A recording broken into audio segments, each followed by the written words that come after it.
Here are 2 quick release knots. Start off that. Or don't let enough slack to get the horse so the horse can get her leg through. And then you just put a loop up through that one. And you grab this one and put another loop up through that one. And then you just tighten it. That horse can't get out, get free. And you just go up and like that. Get her out. It's a quick release. Here's another quick release knot.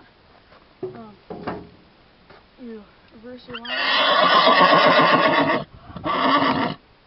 And you bring this one through that, you bring it up. And you put this one under this one.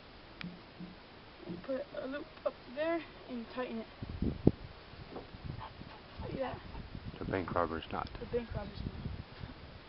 So then when we come out the bank, now just that and just go.